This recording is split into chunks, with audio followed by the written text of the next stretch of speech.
What is up, everybody? Purple and Gold Podcast, Wednesday, February 11th. 2 days until LSU and Milwaukee throw out the first pitch on the 2026 college baseball season. Looking very much forward to it. Fan fest outside the box from 11 to 2. Get your picture taken with the national championship trophy. We're going to go through some bold predictions today. I'll give you my season picks, and we will talk about a lot of good things with LSU baseball here in the next few minutes on the podcast. But we are going to start with something that was not very good, and that was the LSU men's basketball team last night. Initially, I wasn't going to spend a lot of time on this. Arkansas beat LSU 91-62. The game was not competitive. I believe Arkansas scored the first 8 points. They were up 13-2. The game was never close. Max McKinnon, LSU was already without DJ Thomas and Jalen Reed. Max McKinnon, who's probably LSU's third best player, hurt his knee in the second half. He'll be reevaluated. But what I really wanted to talk about was the atmosphere, or lack thereof, in the PMAC last night. Several videos. Scott Rabelais had one of what appeared to be maybe 1,000 people in attendance at the PMAC just a few minutes before tip. There were reports of the students sort of derisively cheering for Arkansas at some point in the second half. And this is all not a good look for LSU basketball and not a good look for Matt McMahon.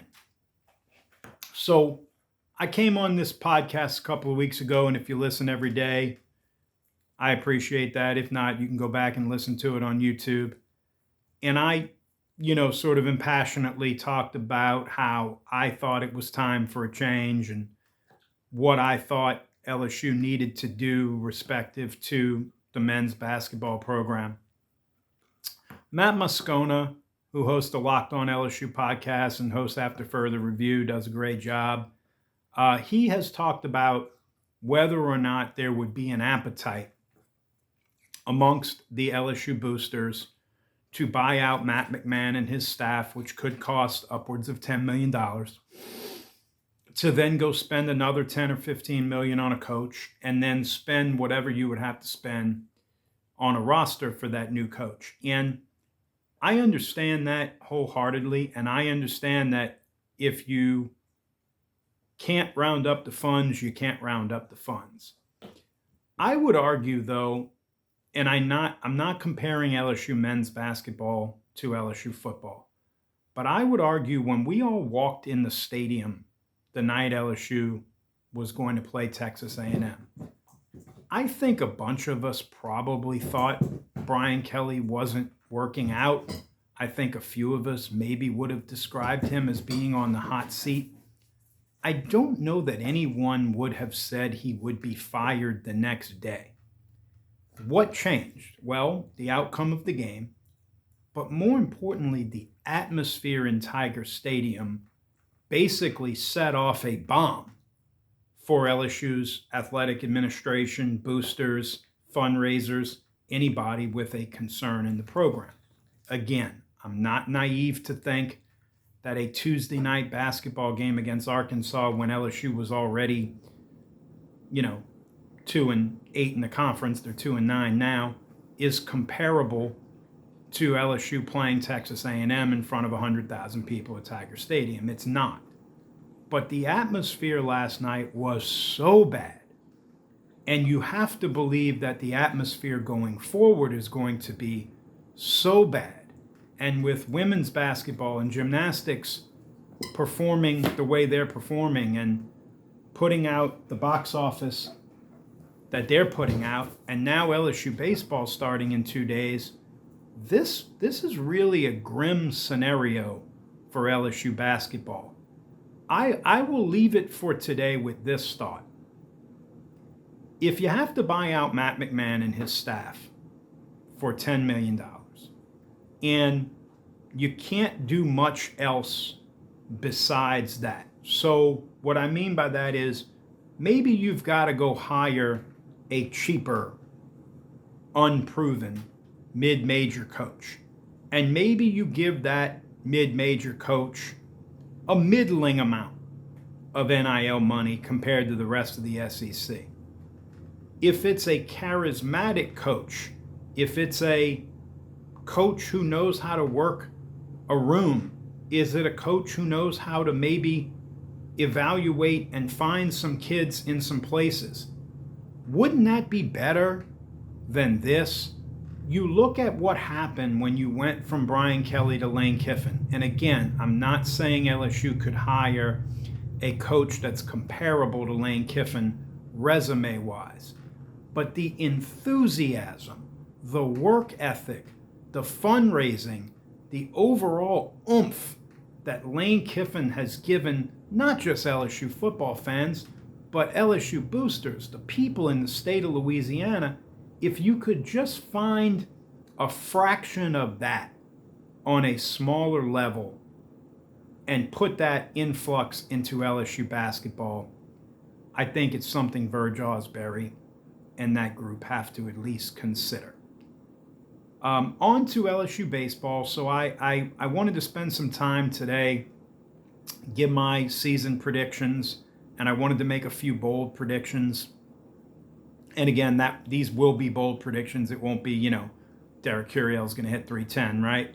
So I've got LSU at 40-16. I've got them at 18-12 in the league. I don't think that'll be enough to win the league. I'm sure it'll be enough to get them a top 8 seed. So I've got LSU losing 4 non-conference games. And I know some of you are going to say, Rob, that's crazy talk. And it might be. I just feel like with some of the experimentation that they're going to have to do at second base, at DH, with a lot of their bullpen options, and don't get me wrong, they have great options at second base. They have great options at DH. They have great options in the bullpen.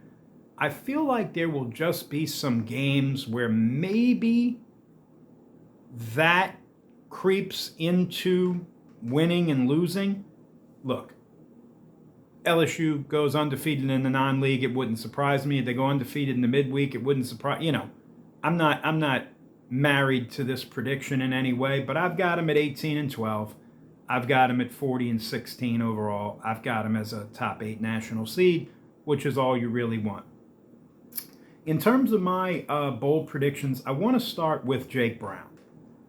I'm going to say that Jake Brown is going to hit between 17 and 20 homers, and I think Jake Brown is going to approach an All-American type season at LSU. I think Jake Brown is the kind of player that just oozes talent. He's played a lot of baseball over his first 2 years, but he hasn't always been a full-time starter. He didn't hit left-handers well. He's improved in that area. He improved in that area down the stretch last year. Josh Pearson, not a knock against Josh, is out of his way now. Jake Brown, I think, hit 6 homers in 16 SEC games that he started last year. He played in more than that, obviously. And when Jake Brown hits them, they go.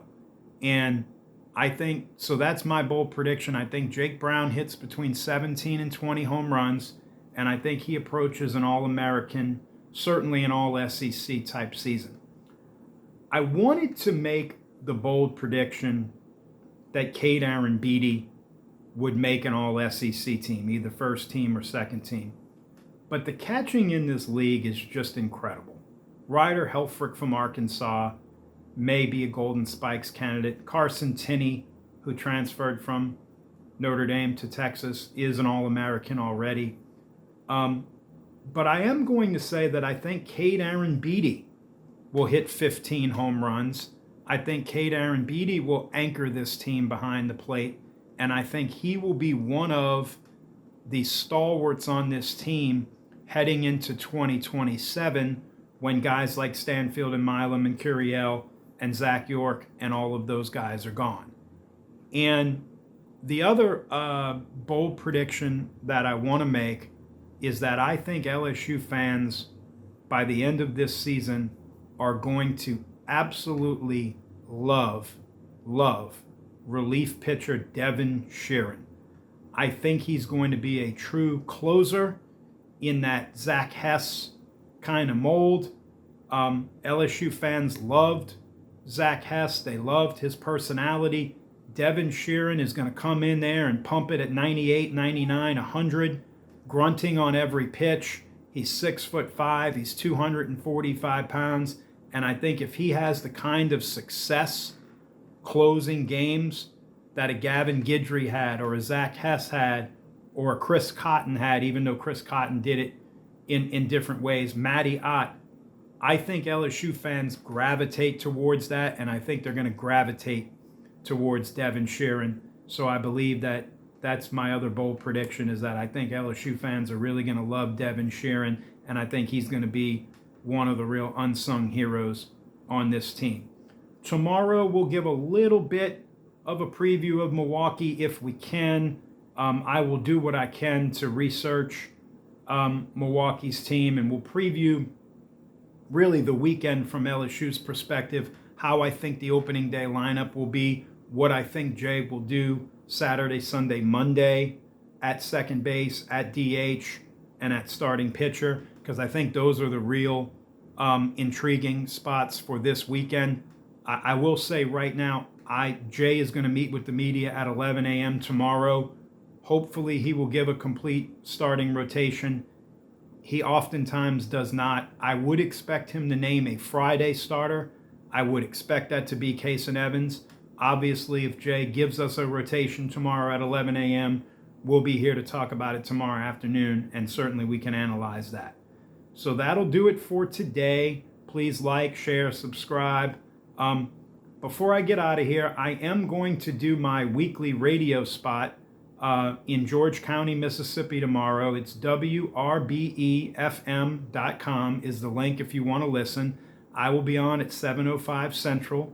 I made my first appearance with Mikey in the morning last Thursday. We talked a lot about college football. I assume we'll talk some college baseball tomorrow. LSU, Ole Miss, Mississippi State, SEC, everybody getting going. And so if you want to listen, I'll have the link on all my social media pages. But it's WRBEFM.com.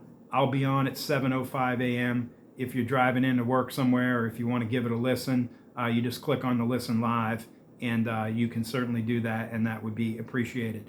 Follow me on Instagram, Facebook, on Twitter at RobG1124. Always be good to one another. Be safe if you're going to Mardi Gras tonight. And always, always, always, go Tigers.